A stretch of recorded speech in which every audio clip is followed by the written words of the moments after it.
15장 34절 84페이지에 있습니다. 네, 우리 33절 34절 우리 같이 한번 읽어볼까요? 같이 읽겠습니다. 제6시가 되매 온 땅에 어둠이 임하여 제9시까지 계속하더니 제9시에 예수께서 크게 소리 지르시되 엘리 엘리 라마 사막다니 하시니 이를 번역하면 나의 하나님 나의 하나님 어찌하여 나를 버리셨나이까 하는 뜻이라. 아멘. 우리가 이제 주님의 질문 중에서 주님이 하신 말씀 중에서 12번째로 우리가 하신 이런 말씀을 통하여서 우리들에게 주시는 하나님의 교훈이 무엇인가, 우리가 믿음을 갖고 살아가는 우리들이 있어서 오늘도 우리들에게 가르치시자 하는 하나님의 뜻이 무엇인지를 잘 분별하는 시간 되기 원합니다. 특별히 나중에 결론 부분에 말씀드리겠지만 우리들의 삶 속에 당하는 이런 어려움과 고통과 이해하지 못하는 그러한 난제들 앞에서 우리들이 어떠한 자세를 갖춰야 되는가, 여기에 대해서 우리들이 주님의 이런 말씀을 통해서 우리가 결론으로 도달하게 될 겁니다. 그런 것들을 염두에 두시면서 먼저 좀 이 본문에 대한 배경이나 설명을 여러분들에게 말씀드리기 원합니다. 사실 우리가 주님이 엘리 엘리 라마 사막다니 한 말씀은요, 우리가 이해하기 힘이 든 말씀입니다. 아니, 어떻게 하나님의 아들인 주님께서 주님께서 어떻게 성부 하나님께 어째 나를 버리셨나이까라고 외치실 수 있는가? 그렇게 하나님을 신뢰하고 하나님을 순종하고 하나님의 뜻이라면 자기 삶을 드리겠다고 하신 그 주님께서 갑자기 왜 나를 어찌하여 버리셨나이까? 이런 탄성은 마치 이렇게 왠지 모르게 이 원망 분위기 있죠. 그때 분위기 잘 모르겠지만 그래도 말투가 왠지 모르게 원망하는 정말 그런 분위기를 갖기 때문에 그동안의 주님의 모습과 주님의 고백과는 너무나도 다르기 때문에 사실 이런 엘리 라마 사박단이라는 이 말씀은 이해하기가 어렵습니다. 자, 주님이 여기서 지금 방금 말씀하신 이 내용은 시편 22편 1절에 나온 말씀입니다. 시편 22편이 어떤 내용입니까? 여러분 23편은 잘 아시죠? 그죠? 여호와는 나의 목자시니 하면서 23편 잘 아시죠? 근데 그리고 24편은 뭐가 있습니까? 시온산에 대한, 시온의 영광에 대한 장면이 나옵니다. 그러니까 산으로 말하면 시온산의 그런 모습이 시편 24편에 나와요. 그리고 23편은 배경이 푸른 초장이고 질만한 물가고 때로는 음침한 골짜기예요. 그죠? 평지예요. 근데 22장은 또 뭐예요? 이 22장은 유명한 겁니다. 주님의 십자가의 고난, 주님의 그 고난을 이해하는 데 있어서 시편 22편이 아주 잘 설명하고 있어요. 주님의 옷을 제비 뽑는 사건이라든지 주님이 이렇게 고통 가운데 이런 짓밟힘을 당하는 이런 수치의 사건이라든지 이런 것이 다 시편 22편에 있습니다. 근데 그 중에 나타난 그 1절, 22편 중에 1절에 뭐가 나오냐면 바로 나의 하나님 어찌하여 나를 버리셨나이까.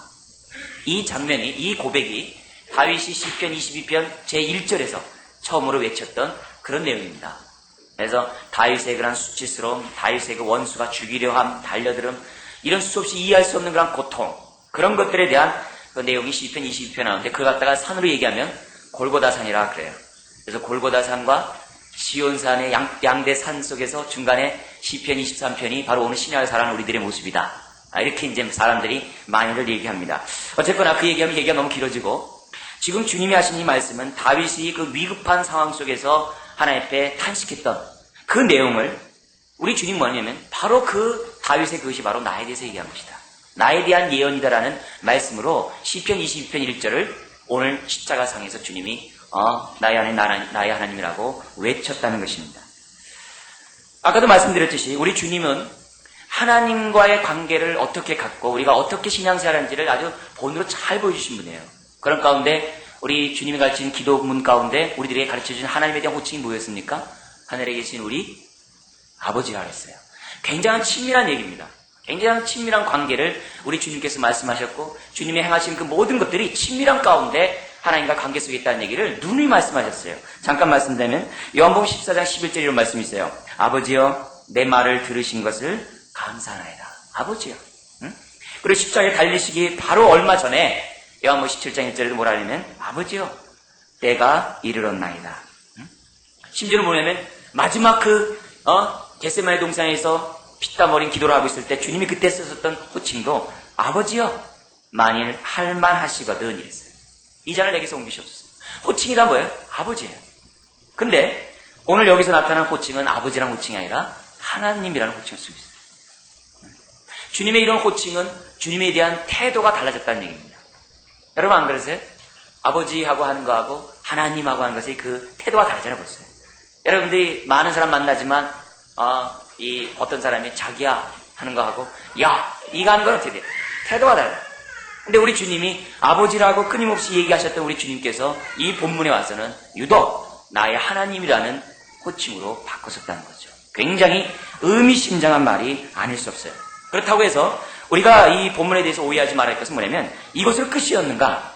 그렇잖아요. 마지막 이 다음에 가상칠언에서 십자가에서 하신 7마디 말 가운데 마지막에 나온 말이 또 뭐냐면 아버지여 나의 영혼을 부탁하나이다. 그때 호칭이 뭐가 나왔어요? 아버지여라는 호칭이 나왔어요.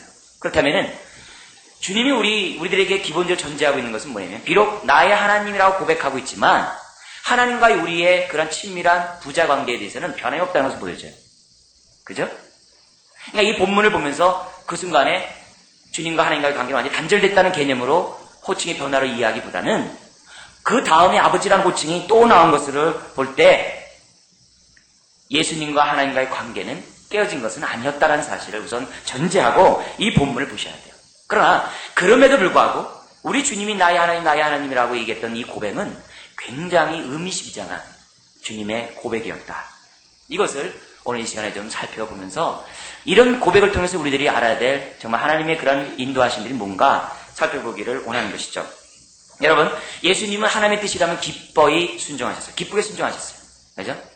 그리고 기쁘게 십자가를 지겠다라고 사람들에게 말씀하셨어요. 주님 차원에서 그랬어요. 그리고 또 어떻게 보면요, 주님이라면 내가 죽겠다라고 이렇게 하셨던 분이 갑자기 나의 하나님 나의 하나님 얘기한 거 보면은 앞뒤가 안 맞는 것 같아요. 언제는 기쁨으로 죽겠다고 한 다음에 언제는 나를 버리셨나이까 라고 하는 거 보면은 안 맞는 것 같아요. 그런데 왜 주님께서 이와 같은 고백을 하셔야만 했던가? 또 하나님은 왜 예수님으로부터 이와 같은 소리를 들으셔야만 했던가? 우리는 궁금하지 않을 수가 없다는 것이죠. 여러분도 어떠세요? 여러분들 신앙생활할 때 어려운 일을 당하고 힘든 일을 당할 때 막 기도했는데도 하나님이 아무런 응답이 없을 때 여러분 어때요? 절망감 같은 거 안 느껴보셨어요? 막 목 놓아 부르짖었는데 하나님이 아무 대답도 없는 것 같아요. 아무 변함이 없는 거예요. 그때 어떻게 돼요? 굉장히 그런 절망감 속에 때로는 막 이렇게 어떤 때는 막 이렇게 원망 어린 마음들이 여러분 경험해보지 않으셨습니까? 네? 막 절규했는데 또 하나님께서 그렇게 내가 주님 뜻대로 살고자 했는데 왜 나의 삶 속에 갑자기 이렇게 우환이 닥치고 고통이 닥치고 이때 하나님이 개입하셨으면 내 주변 사람이 다 예수 믿을 텐데 이때 오히려 나로 하여금 수치를 당하게 하시는 것 같고 이런 일이 있을 때 하나님 멀리 있는 것처럼 생각이 들어질 때 우리 이런 고백을 하지 않습니까? 하나님 어디 계십니까? 네? 하나님 정말 내 기도 들으십니까? 이런 말 많이 해보셨잖아요. 그죠? 힘들고 어려울 때마다. 그러니까 우리가 이 본문의 말씀을 가지고서 오늘 나에 대해 삶과 뭐가 이렇게 연관해서 보셔야 되냐면 내가 하나님을 부르고 하나님을 또 찾아도 하나님의 고통 속에서 함께하지 않는 느낌을 가질 때 하나님이 정말 나와 함께 계시는가 아니면 멀리 계시는 건가 안 계시는 건가 라는 생각이 들 때 나의 모습과 한번 연관하면서 이 본문을 보시면 하나님의 은혜가 있으리라고 생각되어집니다. 우리 주님이 왜 늘 함께 있다라고 얘기하셨던 분이 나를 버리셨나이까 하는 이 말이 옳은가 옳지 않다 이렇게 얘기하기보다도 왜 그랬냐 이거죠. 자, 우리는 이 얘기를 보면서 우리 하나님의 마음으로 들어가셔야 됩니다. 자, 우리 하나님은 말을 바꾸시는 분입니까? 아니면 말을 안 바꾸시는 분입니까? 우리 그 말을 갖다가 신실하십니까? 신실하지 않습니까? 이렇게 묻죠. 여러분, 하나님 신실하십니까? 안 하십니까? 그렇죠. 그리고 그 말을 또 다른 말로 얘기했을 때 뭐냐면 같은 말 할 때 공의로움을 믿으시죠. 그죠? 공의로우시기 때문에 신실하시기 때문에 하신 말씀 뭐 하지 않는다고요? 시건치 않는다고 그랬어요. 주님이 하지 못하는 말씀 한 가지가 거짓말이에요. 그래서 하나님이 하시는 그런 모든 것들은 다 진실해요. 진리예요. 자, 그와 연관해서 이 본문을 볼 필요가 있습니다. 자, 하나님의 두 가지 가장 대표적인 성품이 무엇입니까? 우리는 그걸 갖다가 사랑과 공의라 그러죠. 그죠? 하나님의 성품의 두 가지를 얘기하라 그러면 우리는 하나님의 사랑과 공의라고 해요. 자, 우리 주님의 존재론적인 입장에서 잠깐 보세요. 좀 어려운 말씀 미안한데요. 예? 하나님이 우리 가운데 계시기도 하고 동시에 우리를 초월해 계시기도 하죠. 우주 밖에 계시기도 하고 우주 안에 계시기도 하죠. 그렇죠? 예? 그렇죠? 자, 여러분, 우주 바깥에 있는 하나님, 저 높은 천상에 앉아 계신 하나님을 생각할 때마다 뭐 생각합니까? 좀 두렵죠. 네, 심판하시는 분, 공의 하나님을 생각하죠. 그건 어쩔 수 없어요. 왜? 멀리 있으니까. 근데 그 공의 하나님이 우리 가운데 오셨어요. 그때 그 하나님의 느낌 어떻습니까? 공의롭습니까? 그것보다도 사랑으로 느껴지죠. 아무도 찾지 않는, 하나님을 찾지 않는 사람이 찾았다는 사실 자체가 사랑이죠. 그렇기 때문에 우리가 하나님에 대한 하나님의 마음을 이해하는 데서 반드시 가져야 될 것은 두 가지를 다 알아야 된다는 거예요. 어떤 분은 하나님을 공의롭게만 생각하는 분이 있어요. 그래서 하나님을 찾고 하나님을 신앙생활하면서도 하나님에 대한 두려움이 많이 있는 분이 있어요. 그래서 이렇게 안 하다가 의다 터지는데 늘 그렇게 생각해요. 가다 돌부리만 걸려가면 좀 감사하죠. 네, 큰 사고 안 당했으니까. 네? 그러니까 공의에 대해서만 생각을 많이 하는 분이 있어요. 반면에 어떤 분은요, 사랑만 생각하시는 분이 있어요. 그래서 사랑하면 이렇게 상투 튼다고 하나님 앞에서 어떻게 돼요? 자기 자신에 대해서 저 복종케하고 자기 십자가를 주님을 쫓아가는 이 부분에 대해서는 헌신하고 삶을 드리는 부분에서는 소홀히 하는 분들이 있어요. 사랑이 하나님이라는 거죠. 근데 이런 부분은 공의가 없는 사랑은 그건 사랑이 아니고 사랑이 없는 공의 또한 공의가 아니에요. 그래서 사랑이 사랑다우려면 공의가 있어야 되고 공의가 공의당하려면 사랑이 있어야 돼요. 이 두 가지 마음을 제대로 받아들일 때 우리는 하나님의 마음을 알았다고 합니다.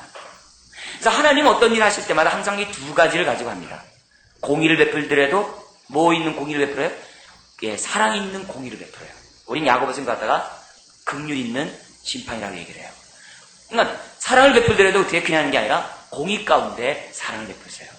그래서 예수님을 제대로 만난 사람의 특징이 뭡니까? 이 두 가지 마음을 받은 사람의 특징이 뭐예요? 거기서 나오는 말이 뭐냐면 하나님에 대해서 두려워하면서 동시에 하나님에 대해서 친밀감을 갖는 것. 그것이 뭐냐면 하나님의 마음을 제대로 이해했다고 해요. 우린 그걸 갖고 한 단어로 얘기할 때 경외한다 그래요. 경외한다. 여러분 우리 성화란만 많이 들어보셨죠? 날마다 죄에 대해서 죽고 날마다 의에 대해서 살아가는 거. 옛사람을 죽이고 하나님을 향하여 살아가는 거. 그게 성화죠. 옛사람을 죽이는 거 왜 그래요? 공의 하나님 때문에 죽이는 거예요. 하나님 향해 나가는 게 뭡니까? 사랑의 주님이기 때문에 나가는 거예요.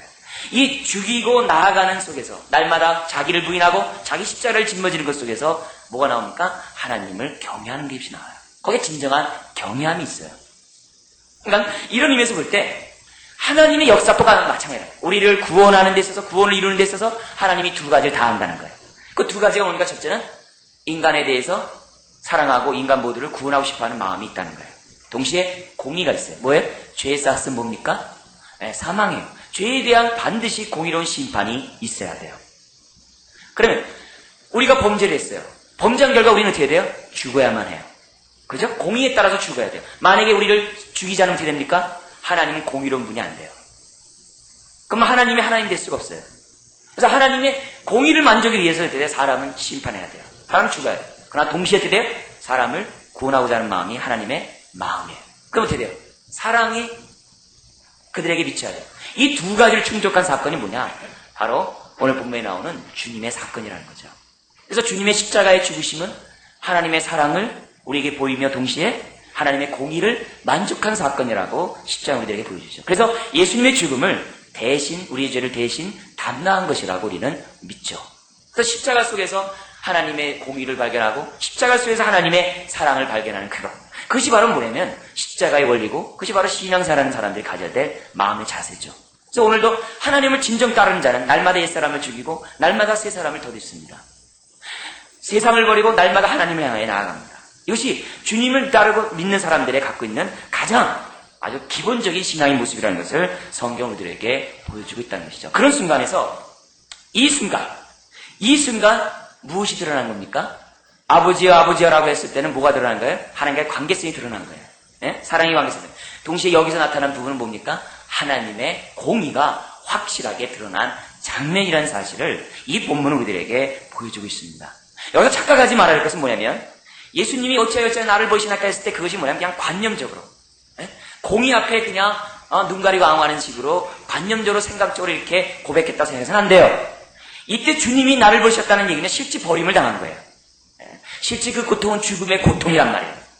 단지 관념적으로 얘기한 부분이 아니라는 사실을 이 시간 우리는 분명히 우리는 기억해야 돼요. 하나님과 완전히 단절되는 그러한 고통을 갖다가 우리 주님은 이 순간에 맛보았기 때문에 이와 같은 고백을 하셨다는 것이죠. 그러므로 이 본문을 우리가 이해할 때는 어떻게 이해해야 돼요? 주님의 사명, 주님의 사명과 연관해서 이 본문, 이 말씀을 이해해야만 합니다. 무슨 말이냐면 지금 얘기한 것을 좀 더 이해를 돕기 위해서 예수님은 이 땅에 사실 때부터 우리와 동지로 하셨어요. 같이 되셨어요. 제일 먼저 주님의 공생이 시작하기 전에 뭘 하셨습니까? 세례요한에게 뭘 받으셨어요? 세례를 받았어요. 그때 세례요한이 자기 앞에 오는 예수를 보고서 왜 나한테 세례를 받습니까? 내가 당신한테 받아야 되는데. 그때 우리 주님이 하신 말씀이 뭡니까? 아니다. 당신이 나에게 세례를 줘야지만이 의를 이루기 합당하다 그랬어요. 무슨 말입니까? 예수님이 죄가 없음에도 불구하고 왜 세례를 받습니까? 인류와 동지를 하기 위해서. 그리고 인류를 구원하고자 하는 주님의 뜻이 있었기 때문에 세례를 받으신 것이 아닙니까? 그래서 주님은 처음부터 사람들과 같이 되셨어요. 심지어는 뭐냐면 예수님은 초월하신 분이에요. 예를 들어서 뭐냐면 오병이어가지고 5,000명을 먹으셨어요. 근데 주님은 제자들과 함께 굶주렸고 제자들과 함께 졸리셨고 제자들과 함께 피곤하셨어요. 예? 충분히 아주 좋은 데서 주무실 수 있지만은 주님은 뭐예요? 잠자리 하나 변변치 못했어요. 제자들과 동일하게 했어요. 제자들과 동일하게 들판에서 았고 동일하게 고통을 당하고 배고프셨고 때는 뭐야? 슬픔을 당하셨어요. 주님은 조금이라도 사람들과 제자리에 떨어지지 않았어요. 이 땅에 있는 동안에 철저하게 사람들과 같이 되셨어요. 이걸 오해하시면 안 돼요. 심지어 어떻게 돼요? 대적자 앞에서도 어떻게 돼요? 자기 자신에 대해서 자기 자신을 잃어버리지 않았어요. 대적자 앞에서 멸시를 그대로 받았어요. 침뱉음을 당할 때 그대로 받았어요. 주님은 사람들에 대해서 조금도 거기에 대해서 뭐예요? 자기 스스로를 갖다가 이탈하지 않는 가운데 받는 것을 보게 돼요. 마찬가지로 주님이 십자가에 죽는 그것도 뭡니까?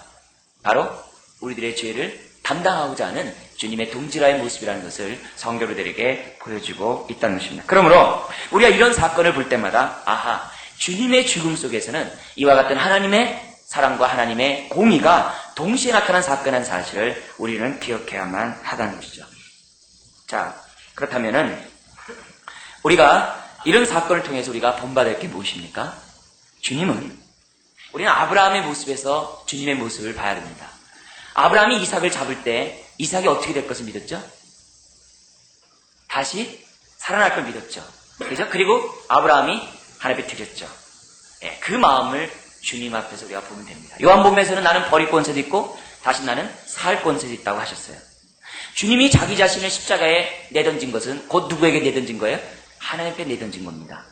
그리고 하나님에게 뭘 맡기신 거예요? 뭘 믿은 거예요? 하나님이 나를 다시 살리실 것을 믿으셨어요. 그래서 그런 고통 가운데서도 주님은 자기 삶을 과감히 드렸던 것이죠. 비록 어찌하여 나를 버리셨나이까라고 얘기했지만은 주님의 마음속에서 뭐가 있어요? 하나님에 대한 신뢰가 있었다는 것입니다. 이걸 이 시간에 여러분 좀 집중해서 여러분들이 좀 생각해 보길 바라고 이것을 여러분들의 삶 속에 적용했으면 하고 저는 좀 강조하고 싶은 그런 부분입니다. 여러분 주님이 십자가에 죽을 때 고통이 감했을까요? 천만에요. 주님은 고통을 감해준 것이 아니라 주님은 죽으셨어요. 심지어 사람들이 여기다가 이렇게 초를 해가지고서 마비 속에서 고통을 감하려고 했지만 주님은 그것을 받지 않았어요. 가장 처절한 그런 죽음을 당하셨어요. 뭐냐? 하나님의 공의가 그만큼 완벽하게 실현되도록 주님은 드렸다는 것이죠. 주님이 여기서 나를 버리셨나이까 이 얘기는 겁쟁이 모습이 아니에요. 주님의 이런 고백에서는 뭐냐면 나에게 이런 두려움이 있지만 말씀이 이 잔을 나에게서 옮기셨소라는 나의 두려움이 있지만 그러나 담대함으로 하나님 앞에 자기 인생을 맡겼다는 것이 이런 주님의 내면 속에 우리들에게 보여주고 있는 것을 우리는 읽으셔야만 합니다. 행간을 읽을 수 있어야 돼요. 그러므로 오늘 이런 말씀을 보면서 우리들의 한번 모습을 다시 한번 처음으로 돌이켜서 한번 보십시오. 여러분들 실망과 낭만, 여러분 불행을 겪을 때 여러분의 느낌이 어떻습니까? 하나님 앞에 부르짖고 하나님 앞에 탄식해도 마치 정말 하나님이 듣지 않는 것 같고 하나님이 함께 계시지 않는 것 같은 그런 마음이 있을 때 여러분의 느낌이 어떻습니까? 만약에 주님이 죽음으로서 끝나버렸다면 이런 의미는 없겠죠. 그러나 우리는 주님이 죽음으로 끝나는 것이 아니라 그 후에 어떻게 돼요? 주님의 부활하신 것을 우리는 알고 있고 우리는 또한 믿고 있기 때문에 우리는 이런 본문을 가지고서 우리는 주님의 마음을 본받을 필요가 있다는 것이죠. 여러분이 고통을 당할 때 하나님은 어디 계셨습니까? 어디 계셨습니까? 여러분 욥의 고난을 한번 생각해 보십시오. 욥이 고난을 당했어요. 재산이 다 날아가고요. 자기 아들이 다 죽었어요. 자녀도 죽었어요. 자기 몸은 병들었어요. 심지어는 아내도 드디어 저주했어요. 근데 나중에 드디어 다시 다 뭡니까? 다 얻었어요. 자, 그럼 다시 자식을 얻고 재산 얻은 것이 복입니까?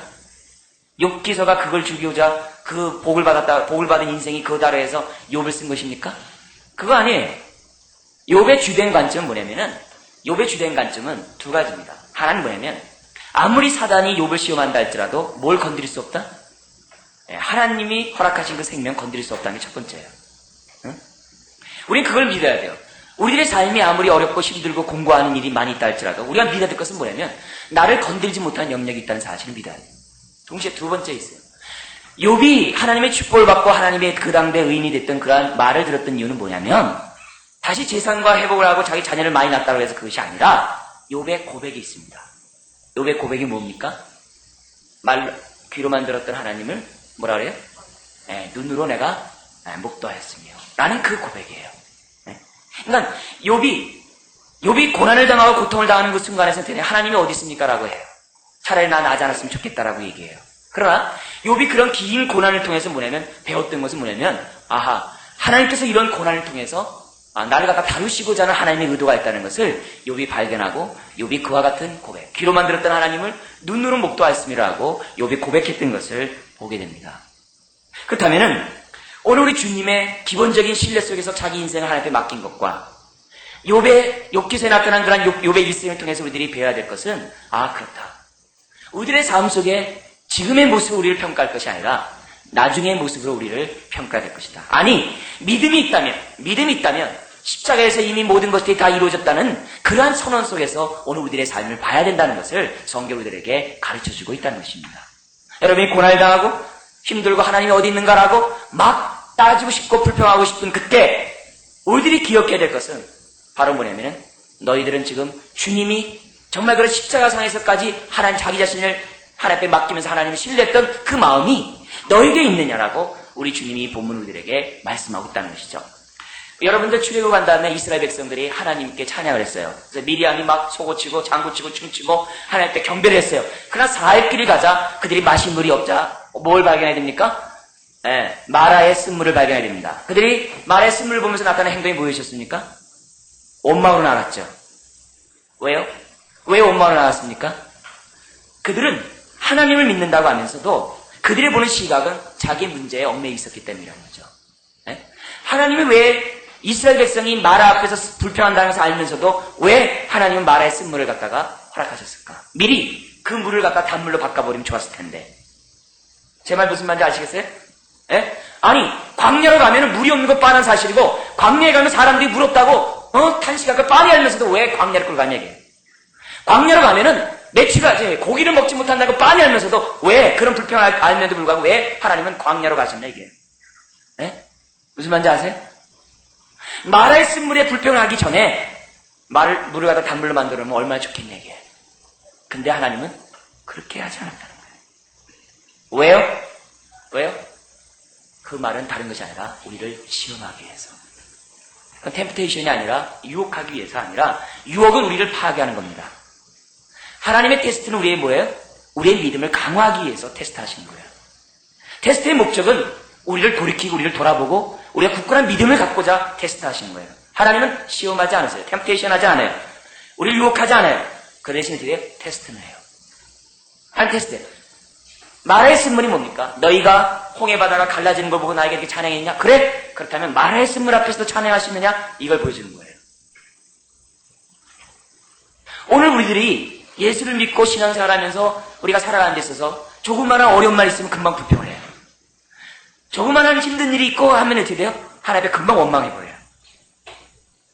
늘 우리들의 삶이 어떻게 돼요? 그냥 세상 사람들이 기준 속에서 잘 나가는 것처럼 잘 나가길 바래요. 그래서 조금만 어렵고 숨이 이렇게 넘어갈 것 같으면 하나님 앞에서 금방 하나님 어디 있냐라고 얘기를 해요. 왜 주님이 그렇게 그런 환경을 주셨을까요? 왜 욥과 같은 그런 어려운 그런 시련을 주셨을까요? 다른 것이 아니에요. 테스트하기 위해서.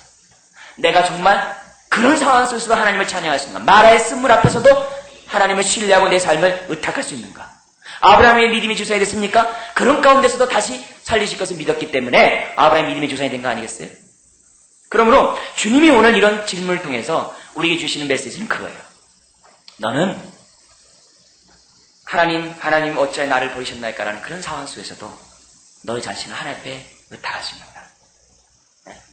욕과 같이 차라리 나지 않았으면 좋겠다라고 하는 그런 상황 속에서도 너는 하나님 앞에 너 인생을 드리십니까? 우리의 인생이 파산하고 우리의 인생이 공고하고 비참한 그런 상황 속에서도 마라의 쓴물 앞에서도 미리암이 출애굽한 다음에 찬양했던 그런 찬양이 너희 안에 있는가?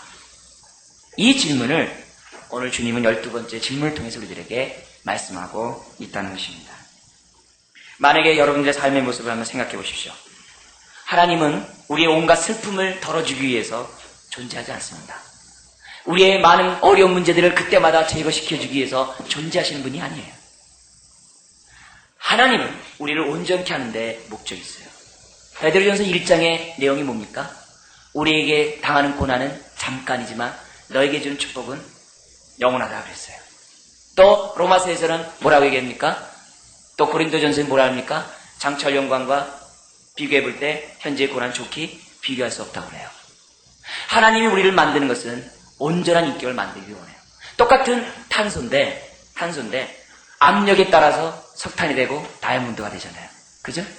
내가 나의 삶 속에 닥치는 나의 삶 속에 있는 그런 환경 속에서 내가 어떤 믿음의 반응을 보이냐에 따라서 어떤 사람은 석탄으로 끝나버리고 어떤 사람은 다이아몬드로 끝나죠.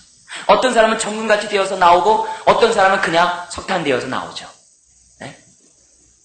하나님은 이런 것들을 누구보다 잘 알고 있어요. 광야길을 가는 사람들이 원망한다고 해서 잘 알고 있어요.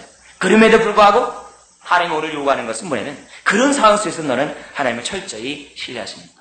그래서 주님은 이 말씀 엘리엘리 이 말씀한 다음에 아버지여 나의 영혼을 내 영혼을 아버지 손에 부탁하나이다라고 말씀하셨던 것을 봐요. 그런 의미에서 우리들의 모습들 한번 지난날의 나의 모습들을 생각해 보십시오. 내가 어려움 앞에 나의 자세는 어땠는지, 어려움 앞에 하나님은 없다라고 말하진 않았는지, 정말 어려움 앞에 나는 정말 믿음의 반응을 보였는지. 근데 안타까운 사실은 빌립보서 1장 29절에 뭐라 하냐면 하나님이 은혜를 우리에게 주심으로 우리에게 두 가지를 주셨다 했어요. 하나님의 은혜로 말미암아 우리에게 주어진 두 가지가 있는데 하나는 믿음이라고 했어요. 여러분 믿음 은혜로 받는 거 믿죠? 네, 또 하나 있어요. 그게 뭐냐면 은혜로 고난도 받게 하려 함이라고 했어요. 하나님이 이런 고난을 통해서 우리에게 다루시는 하나님의 손길이 무엇인지를 깨달으라는 거예요. 깨달아야지만이 내 삶을 의탁해야지만이 거기서 드디어 내가 주님이 원하시는 모습으로 내가 변화십니다. 그래서 고난은 우리들에게 뭘 이끈다고 그래요? 우리로 하여금 연단을 준다 했어요. 이때 연단은 뭐예요? 인정받는 인격이 되게 한다 했어요. 네? 그래서 고난은 우리를 다루시고 고난을 통해서 우리는 주님을 닮아가고 주님의 뜻을 이룰 수 있는 하나님의 능력 있는 군사로서 우리를 만들어간다는 것이 성경의 가르침이에요. 그래서 그런 의미에서 볼 때 오늘 다시 한번 주님이 요구하고 있습니다. 너는 고난 앞에 어떻게 대하는가? 우리는 주님의 모습을 본봐야 되지 않냐라고 묻고 있다는 것이죠. 오늘날에 이렇게 저희 말씀을 보면은 여러분 만약에 고난이 없이 나에게 영광만 있다고 생각해 보시죠. 여러분 4강 축구를 갖다가 우리가 들어갔어요. 근데 4강 축구할 때 뭔가 대단하죠. 근데 4강 축구를 할 때 더 대단한 그 4강이 더 이렇게 눈에 올랐던 이렇게 막 이렇게 뭐랄까요 막 좋았던 이유가 뭡니까? 히딩크의 아주 고된 훈련이라는 말을 들었을 때 굉장히 더 값지지 않았습니까?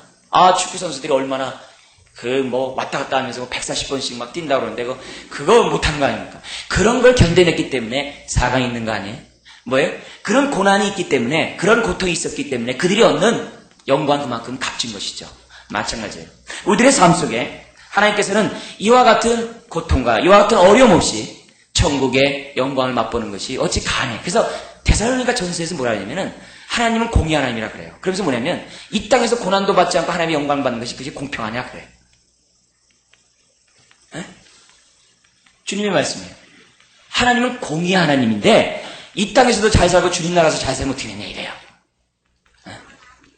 그러니까 이런 것들을 보면서 우리들이 마음속에 가져야 될 것은 고난이라는 것은 나의 삶 속에 이 땅에 살아가는 속에서 나의 닥치는 이 고난이라는 것은 오히려 기본이고 오히려 내 인생을 빛나게 하는 하나님의 테스트라는 사실을 성경 우리들에게 가르쳐주고 있다는 것입니다. 하나님은 결코 우리의 고난에 무감각하지 않아요. 그리고 우리의 고난 앞에 무관심하지 않습니다. 하나님은 우리를 위해서 기도하고 있어요. 우리가 그런 고난을 넉넉히 이기기를 기도하고 있어요. 그리고 우리로 하여금 십자가에서 다 이루셨다라고 하는 그 주님의 고백을 고난 속에서 깨닫기를 원하고 있다는 것입니다. 영혼을 위한 닭고기 수프에 이런 책이 있더라. 이런 내용이 있더라고요. 뭔 얘기냐면 미국의 10대 소녀에 대한 얘기예요. 그가 10대 때 이 입 주위에 있는 여기 시신경을 수술하는 데서 잘못해가지고 이게 입이 돌아갔답니다. 여기 아마 이게 뭔가 있나 봐요. 이게 잘못돼서 이게 잘못 만지는 바람에 의사 만지는 바람에 입이 돌아갔어요. 입이 돌아가니까 어떻게 돼요? 뭐 하기 싫죠? 말하기가 싫죠. 입이 돌아갔으니까. 말하기가 싫죠. 그러니까 자꾸 말 안 하게 돼요. 가족에게도 말 안 하게 돼요. 그러니까 자꾸 어떻게 돼요? 사람과 격리되게 되고 자꾸 이렇게 왕따 당하게 되고 굉장히 이렇게 아이가 이렇게 병들어가고 일종의 쉽게 얘기하면 죽어가고 있는 거죠. 이런 가운데 13살 때, 몇 년 있다가 13살 때 하나의 그런 이렇게 선물을 받게 됩니다. 하찮은 꽃에 대한 선물이죠. 근데 그 선물을 받자 이 소녀애가 굉장히 즐거워하는 거예요. 누가 나에게 이걸 보냈을까? 그러니까 엄마가 널 좋아하는 남학생이 보냈나 보지. 근데 왜 이름이 없어? 원래 남자는 수줍어하는 거야. 이러면서 뭐냐면 그게 말이 처음 열린 거예요. 예? 이 엄마 앞에서. 그러니까 엄마가 얼마나 감사하겠어요. 왜냐면 또 사춘기 때니까. 이 여자 입장에서요. 그러니까 다음에 14살 때 생일 때 똑같은 꽃이 오는 거예요. 그러니까 어떻게 돼요? 이 아이가 너무 기뻐가지고 누가 보냈을까? 그러니까 널 좋아하는 사람이 보냈겠지. 그러면서 그 자매가 결혼할 때까지 그 꽃이 배달됐다는 거예요. 근데 결혼한 다음에 생일날 꽃이 왔을까요? 안 왔을까요? 안 왔죠. 누가 없었기 때문에요? 엄마가 안 계시기 때문에 없었던 거죠. 그러니까 자기 딸아이를 치료하기 위해서 엄마가 고아내는 것이 뭐예요? 꽃을 줌으로써 엄마의 사랑을 갖다 전달하는 거죠. 그러니까 그 아이는 꽃 때문에 말을 연 것이 아니라 엄마의 사랑 때문에 말을 연 것이죠. 그러니까 우리들이 신앙생활할 때 자칫하면 위장된, 어떻게 보면 눈에 보이지 않는 그런 것들을 통해서 주신 하나님의 축복을 간구할 때가 있어요. 그런 의미에서 고난을 갖다가 한번 우리 아까 빌립보서 1장 얘기했더니 있으니까 고난에 뭐가 있어요? 하나님의 사랑이 들어있어요. 그래서 그 사랑을 갖다 나에게 지금 어린 일 때마다 한 손이 주는 거예요. 그때마다 우리들의 반응이 누가 나에게 이 고난을 줬을까? 누가 나에게 이런 사랑을 이렇게 보일까? 이런 마음으로 우리들이 아마 이 고난의 모습을 생각하고 또 우리 이런 마음으로 우리의 삶을 저 앞에 의탁하면은 우리의 삶이 훨씬 더 윤택해지리라고 믿습니다. 자, 그런 의미에서 말씀을 좀 정리하기로 하네요. 뭐냐면은 우리 주님은 히브리서 5장 7절에서 9절 이런 말씀했어요. 그는 육체에 계실 때 자기를 죽음에서 능히 구원하실 이에게 심한 통곡과 눈물로 간구와 소원을 올렸고 그의 경외하심을 인하여 들으심을 얻었느니라. 경외하심을 인하여 들으심을 얻었느니라. 그가 아들이시라도 받으신 고난으로 순종함을 배워서 고난을 통해서 순종함을 배워서 뭐됐은지 온전하게 되었은지 고난을 통해 순종을 하고 순종을 통해 온전하게 되었은즉 자기를 순종하는 모든 자에게 우리에게 영원한 구원의 근원이 되셨다 그랬어요. 우리 주님은 이 땅에 당하는 고난과 고통을 간과하신 분이 아닙니다. 그런데 하나님은 우리를 테스트하기 위해서 하나님 우리들에게 고난의 꽃을 우리들에게 선물로 주고 계십니다. 그런 고난 앞에 우리들이 가져야 될 자세는 무엇입니까? 주님이 가졌던 의탁의 자세입니다. 하나님이 이런 걸 통해서 나를 다스리고자 하는, 다듬고자 하는 하나님의 뜻 가운데 내 삶을 의탁하는 것이 중요합니다. 그랬을 때 우리는 마라 속에서도, 마라의 쓴물 속에서도 찬송할 수 있고 물이 없는 광야 속에서도 하나님을 노래할 수가 있다는 것입니다. 뿐만 아니라 욥이 고백했던 것처럼 귀로만 듣던 하나님을 눈으로 목도하는 그런 축복을 받아 누릴 수가 있다는 것이죠. 그래서 성경의 종합적인 내용은 이겁니다. 테스트를 통하지 않고는 사람이 성숙해지지 않는다. 테스트를 통하지 않고는 그 사람이 강해지지 않는다. 테스트를 통하지 않고는 그가 하나님과 친밀해지지 않는다. 테스트를 하지 않고는 하나님의 사랑을 경험할 길이 없다. 이런 얘기들이 성경의 공통적인 하나의 결론입니다. 그래서 그 결과 우리는 뭐는 아버지여 우리가 힘들고 어려울 때마다 내 영혼을 부탁합니다라고 하나님 앞에 간구할 수 있어야만 한다는 것이죠. 그래서 고난 앞에 절망하는 것이 아니라 오히려 담대하자 이게 아프지만 내가 담대하자 그리고 뭐예요? 믿자 이게 왜? 이걸 통해 내가 연단될 것을 믿자 이게 그리고 확신하자 이게 뭐예요? 이런 걸 통해 나에게 주신 축복이 무엇인지를 확신하자. 그러면서 우리들이 오늘의 삶을 살아가는 그러한 교훈을 배우기를 주님은 원하신다는 것입니다. 우리 사랑하는 성도 여러분 한번 생각해 보십시오. 자꾸 생각해 봐야 돼요. 왜요? 우린 망각하니까. 자꾸 생각해야 돼요. 나에게 지금 어떤 어려움이 있습니까? 없는 사람 없어요. 위장된 축복이구나. 위장된 사랑이구나. 그럼 먼저 마음속에 염두에 두셔야 돼요. 그리고 그 앞에서 내가 어떻게 되어 있는지를 생각해 보십시오. 만약에 의탁하는 자세로 되어 있습니까? 아니면 내가 어떻게 돼요? 원망하는 자세로 되어 있습니까? 라고 했다면 원망의 자세를 맡고 있다면 나는 그 테스트를 통과할 수가 없어요. 그리고 원망하는 그 원인은 과거의 연이에요. 과거에도 원망했어요.